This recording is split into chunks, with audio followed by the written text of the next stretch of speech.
ထမအောင်ဆုံးအနေနဲ့ဘာလုပ်ရမလဲဆိုတော့ကိုကောင်လေးဖုန်းကိုယူရမယ်ပေါ့နော်ယူပြီးသွားလို့ရှိရင်ကိုကြီးတက်ပုံလေးရိုက်ရှင်လို့ပါဆိုခဏသိမ်းထားပြောလို့ရှိရင်ဒီ software ကို download လုပ်ပြီးသွားလို့ရှိရင်သူကတော့ account လုံးဝင်ရတယ်ပေါ့နော်ကိုယ့်ရဲ့ Gmail ထည့်ပြီးသွားလို့ရှိရင်သူ verification code ကြမယ်ကွာအဲ့ဒါကို Gmail ရဲ့ကနေပြီးအဲ့ code ကိုပြန်ထည့်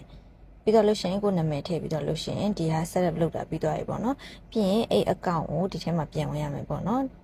ပြန်ဝင်လိုက်ပြီဆိုတာနဲ့ဖုန်းနှလုံးကသူ့လိုမျိုးလေးပေါ်နေမှာပေါ့နော်အဲ့ဆိုလို့ရှိရင် iPhone ကိုရွေးပြီးတော့လို့ရှိရင် connect လိုက်လို့ရှိရင်ဒီမှာ password free ဆိုတာလေးကိုရွေးရမယ်ပေါ့နော်အဲ့ဆိုလို့ရှိရင်ဒီဘက်ကနေပြီးတော့မှ agree လုပ်ပေးရပါမယ်ပြီးတော့ရှင် start now ကိုနှိပ်ရမယ်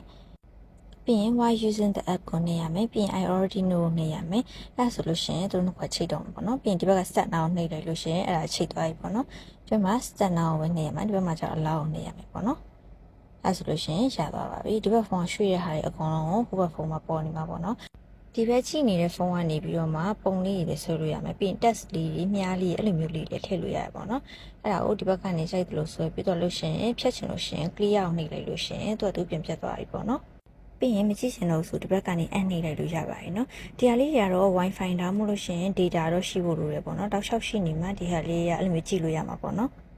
ဒီ app ထက်ပိုကောင်းတဲ့နောက်ထပ် app တစ်ခုကကြတော့သူ့ဖုန်းကိုကိုယ့်ဘက်ကနေပါ control လုပ်လို့ရလောက်တဲ့အထိပေါ့နော်အဲ့လောက်ထိလုပ်လို့ရ app လေးရှိတယ်နော်အဲ့ဟာနောက်မှထပ်တင်ပေးပါမယ်အဲ့ဆိုလို့ရှိရင်ကို control လုပ်ပြီးတော့မှကြိုက်တယ်လို့ဝင်ကြည့်လို့ရတယ်ကွာသူ့ဖုန်းကြိုက်တဲ့နေရာဝင်ကြည့်လို့ရတယ်ပေါ့နော်